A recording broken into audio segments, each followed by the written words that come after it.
encarnados que nos querem bem. Então é a gente se juntar, unir as nossas forças e trabalharmos para o bem. Não é isso?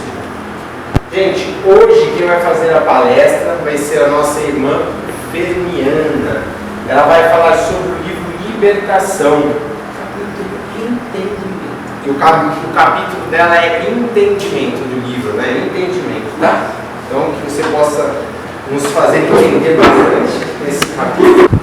Boa noite a todos. Boa noite. Que Deus e Jesus nos auxiliem e que nós possamos absorver a mensagem de hoje do livro Libertação. E o capítulo é Entendimento. Gente, é um capítulo bem assim, complexo, né? Primeiro nós temos o Rubro e Margarida. Eu procurei assim, dividir em partes, né? Temos o drama familiar e temos também o caso de Margarida e Gregório. Então nós vamos iniciando assim. André Luiz fica admirado de haver verdadeiras expedições para um simples caso de obsessão no mundo espiritual. A gente sabe que não é um simples caso, né? A obsessão, existe assim vários casos, várias entidades, né? E aí André Luiz responde, né? Ele aproveita ali naquele momento que eles são convocados para essa reunião, e André Luiz aproveita para fazer perguntas a ele se Margarida se ele estava ali por causa da sua filha, por causa de Margarida. E ele disse que se Margarida teria sido filha dele em outras épocas, em outras reencarnações. E ele humildemente disse que sim, mas que ele não estaria ali só por causa de Margarida ter sido filha dele, né? E aí ele fala que os homens encarnados não suspeitam a dimensão do auxílio que todos nós temos, né? E os necessitados, né? Então, eu vou num pedacinho só, e que todos nós estamos imantados uns aos outros na forja bendita das experiências, no romance evolutivo redentor da humanidade. Cada espírito possui capítulo especial, ternos e ríspidos laços de amor e ódio e repulsão acorrentam-nos reciprocamente. Eu entendo que todos nós estamos mergulhados uns aos outros, materialmente, junto com espiritualmente, né? E todos nós somos auxiliados. A gente não consegue alcançar este grande auxílio. Prova é que desse mergulhar, né, tanto encarnado quanto desencarnado, que às vezes nós encontramos certas pessoas que nós não conhecemos, mas a gente olha para a pessoa e diz: nossa, mas eu gostei tanto dessa pessoa, né? Parece que eu já conheço muitos anos, muito tempo. E realmente nós conhecemos de um caso passado, de um remoto passado. E a mesma coisa são as afeições, que nós conhecemos as pessoas e muitas vezes dizemos: ah, mas eu não fui com a cara daquela pessoa, não sei porquê, né? Então aqui ele vai nos explicar tudo o porquê, né? Que são esse mergulhar, né? É esse encantar uns aos outros. E agora nós vamos também já começar, e aí logo após eles chegam na colônia, né, que será realizada a obsessão, né? A gente sabe que a materialização, a gente sabe que é muito complexo, inclusive aqui no mundo espiritual, não é tão simples, é muito complexo. Mas no mundo espiritual, eles falam aqui que eles mandam os médios, na doação de fluidos, todos nós vimos os casos de materialização no livro Prisional da Luz, e a gente sabe que é bem complexo. E aí, André Luiz faz toda aquela preleição, né? E assim é iniciado a prece, né, de materialização. E aí apresenta-se a materialização em forma de nuvem branca. A gente sabe que vai se formando o corpo da pessoa, né? E se forma uma veneranda mulher de muita luz, muito distinta, e ela chega ali falando palavras de amor, né? E cumprimenta-nos com um gesto de bênção, como nos orientado a todos os raios de luz esmeralda, em que forma de auréola lhe exornam a cabeça, né? Aquela luz imensa. E de repente aparecem duas moças que vê esse espírito. Essas duas moças não eram da comissão de André Luiz, elas estavam ali dando sustentação àquela materialização.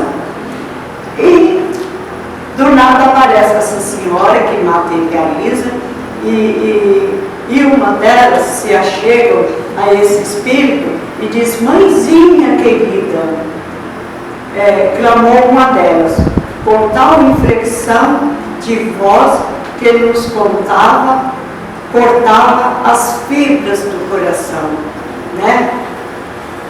E aí elas pedem: mãezinha, me ajude a falar-me, tão grande é a emoção, a saudade loucamente, auxilia-me, mãezinha, não me deixes perder esse minuto divino. Quer dizer, ali ela pedia fervorosa que a mãe se materializasse. E assim aconteceu, né? E aí elas pedem que o pai delas, né, também já havia falecido, era o Cláudio. O Cláudio, elas vibravam muito para esse Cláudio que estava nas trevas. E elas, ele repudiava aquelas preces, né? E quando elas já também desencarnadas, né, primeiro desencarna a mãe, e já estava em grandes luzes. A mãe, desde encarnada, sempre foi um espírito bastante evoluído. Teve essas duas filhas, que também a educação da mãe, né, também já estavam bastante evoluídas. E ambas já estavam desencarnadas. E o Cláudio já também desencarnado. Só que o Cláudio, ele estava nas trevas. E quando elas vibravam para ele repudiava. Cláudio foi um criminoso.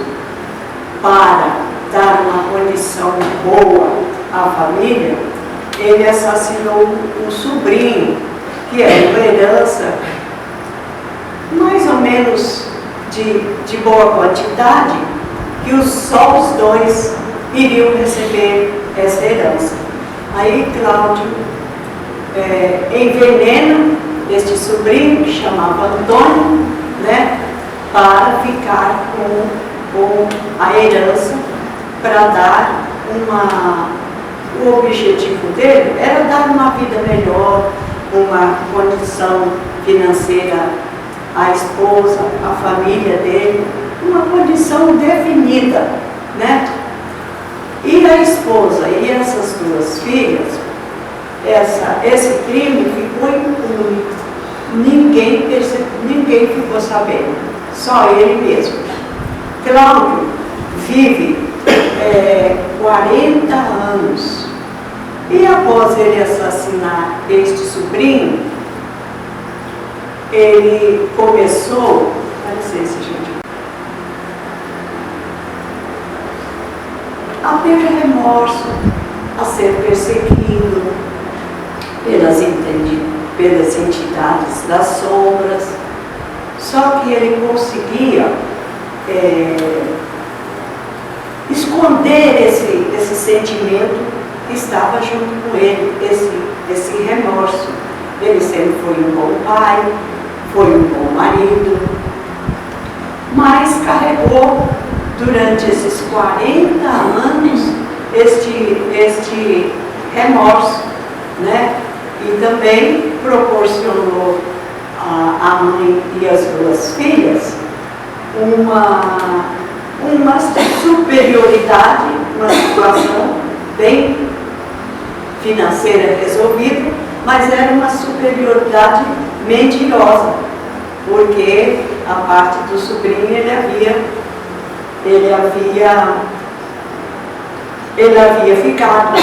ficado para ele. E aí assim viveram esses 40 anos, né, que logo após ele falece, né, tinha uma boa casa, as filhas estudaram, e ao decorrer da mãe, a esposa falecer, para Deus, né, e no mundo espiritual, nada fica impune. Ela fica sabendo, né, desse crime hediondo de Cláudio, né, e aí ela começa a vibrar também para esse Cláudio.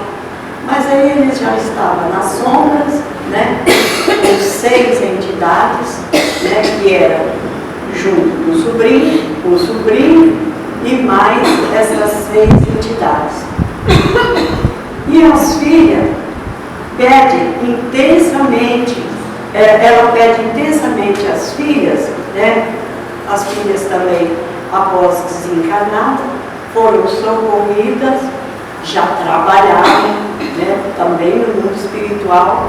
Ela estava mais evoluída, bastante evoluída, e as filhas também, né, noutra colônia, menos evoluída, mas estavam trabalhando.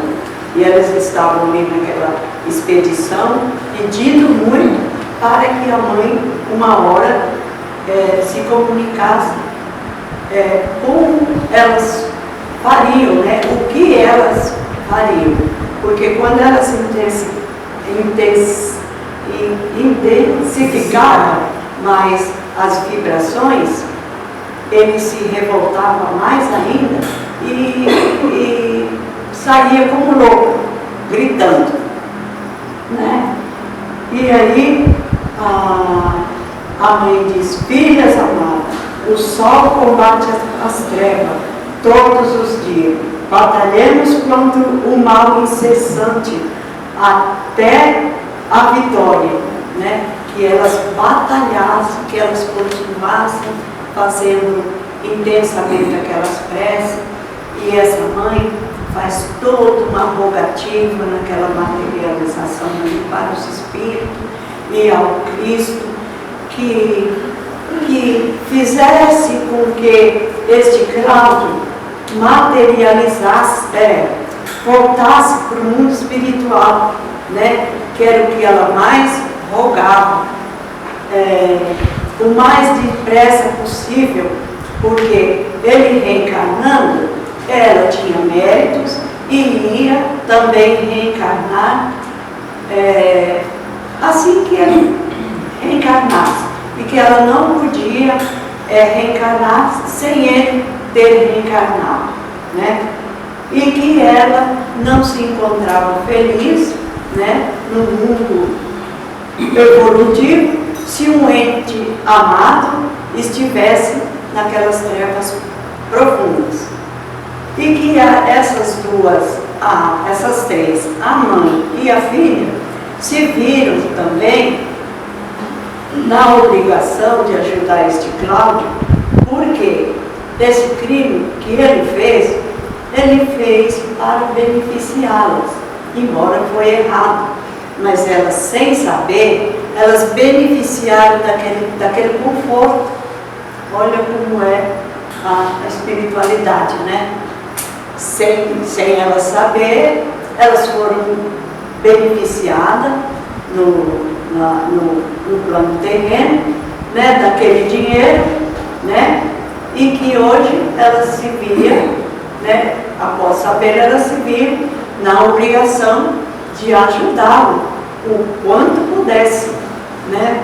E ela faz toda aquela rogativa para os amigos espirituais, para Cristo, que ele reencarnasse assim que possível, né? A gente sabe que tem aquelas reencarnações compulsórias, né? Para que ela também pudesse reencarnar. E ela reencarnando, ali ela promete a Jesus, aos mentores, todo aquele auxílio. É muito longo, gente, eu não estou lendo porque é bem complexo, eu estou contando a história, mas tem muita coisa que liga, sabe? E ela faz toda aquela rogativa que ela iria receber este sobrinho e mais 6 entidades, né?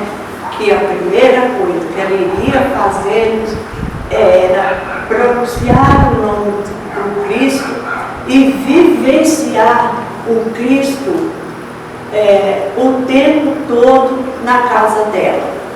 E depois, logo após receber esse sobrinho, e isso eles iriam se casar, né? Após receber esse sobrinho, ela também promete a receber as 6 entidades. E aproximando de Cláudia ali o possível, ela disse que não seria fácil, né? Porque o sobrinho, mais 6 entidades revoltadíssimas da sombra, olha a luz, a grandiosidade desse espírito.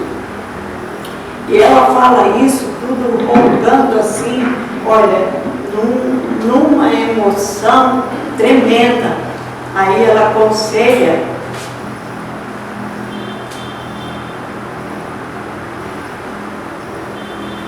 pede para as filhas que não desanimem, roga também a Deus que essas 2 filhas também reencarnassem, né? E que ele também iria ter a prova de uma vida bem definida, né?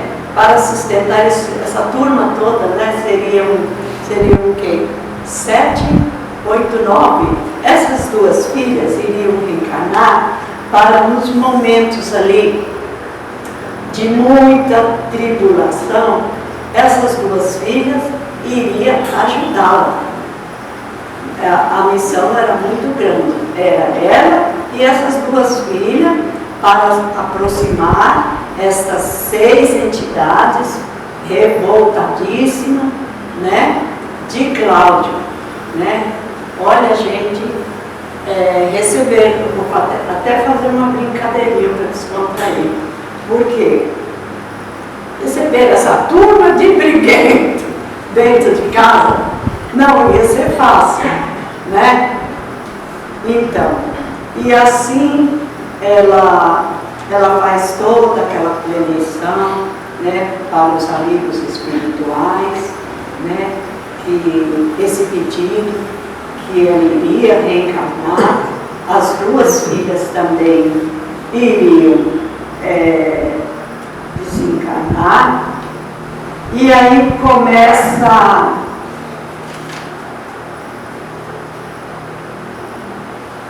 ouvidemos, pois, minhas filhas, o que hoje somos para socorrer os que, com o propósito de nos servirem, né? Bom, isso eu já falei. E aí as duas voltam, né, para a vibração que elas estavam fazendo, termina essa materialização e aí o ambiente está todo assim muito emotivo. Rubio vai e faz aquela prece, né, aquela rogativa para que novamente voltasse, né, a normalidade, para que aí Matilde, gente, eu hoje não quero passar do horário.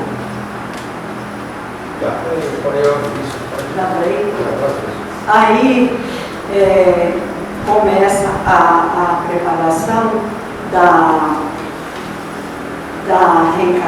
materialização de Matilde, né, que é a mãe do Gregório, né? E aí Rubio se aproxima de Matilde, né, para receber as suas rogativas. A gente já falou aqui do Gregório.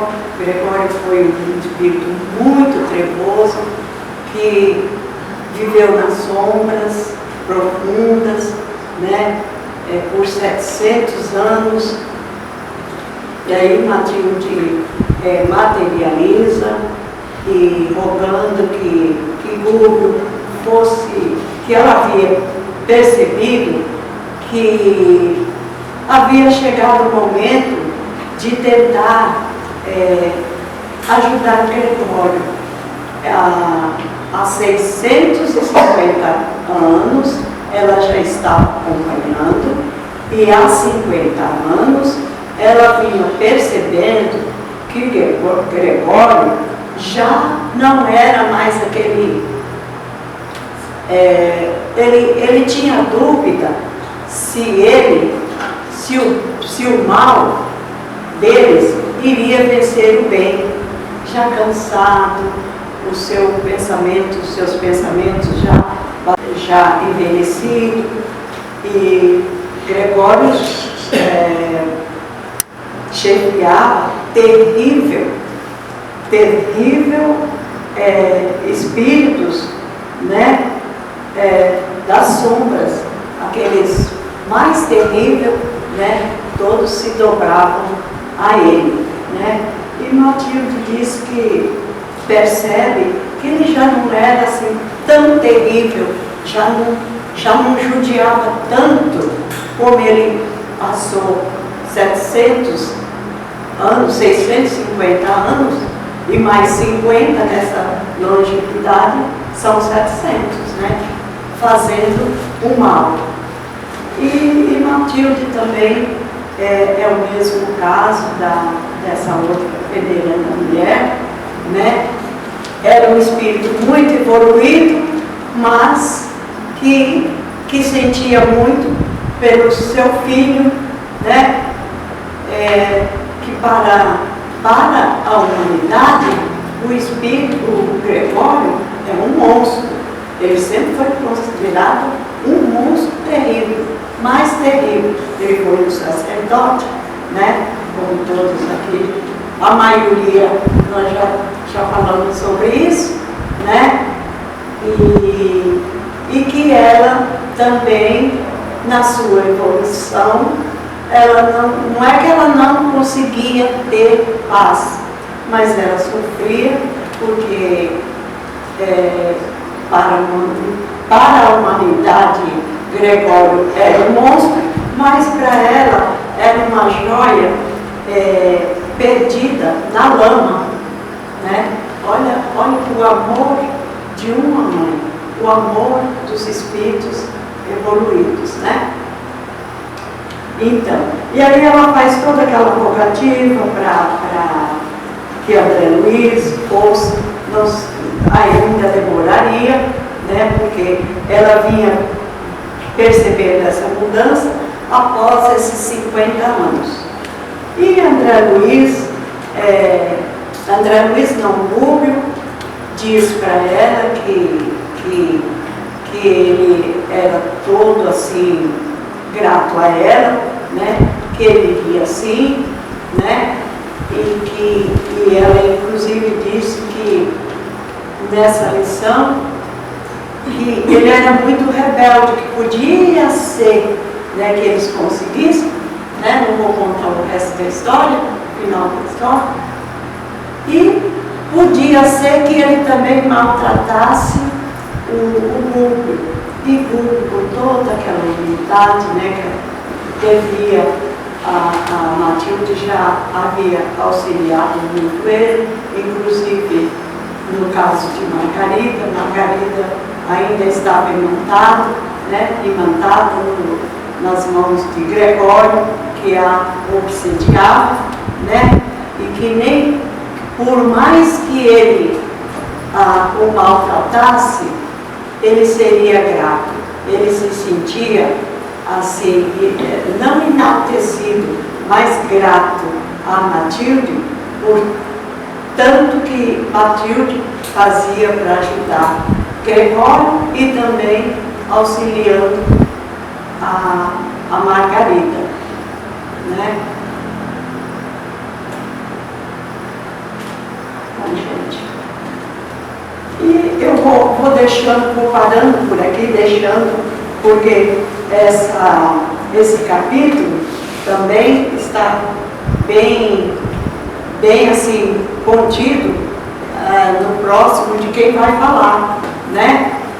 E ela fala que Matilde que Gregório, né? Ela espera com todo o fervor que Rubio, né? Consiga adoutrinar um pouco o Gregório, e ali ela promete que vai reencarnar, ela já está para reencarnar, e que vai receber o Gregório, né? Que também não será fácil, né? E que Gregório tem muitas, não é dívida, gente, muitos resgates de muitas reencarnações que Gregório irá sofrer, né? Todo aquele resgate, né? Todos aqueles erros de muitas e muitas reencarnações, que ele iria ter muitas e muitas reencarnações, e que nessa reencarnação ele iria ser filho dela, né? E ele cresceria sobre o suspiro dela, né? Tentando reabilitar, né? Para uma melhoria, para uma aceitação melhor do seu espírito, e tanto quantas outras reencarnações que ele precisaria ter. Ele iria ter muitas humilhações, né? E que ela estaria ali sempre ao lado dele para amparar e auxiliar. Bom, é isso, gente. Eu procurei não ler, porque é bastante complexo. Eu peço que todos leiam, porque é um capítulo dividido em 3 partes, né?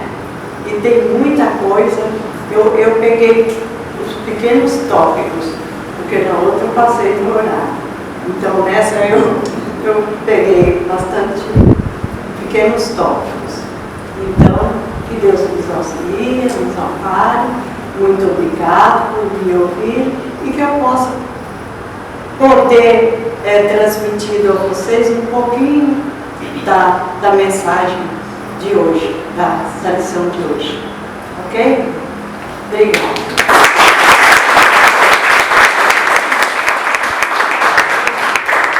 as flautas são dos espíritos, né? Que vão cumprir as suas tarefas.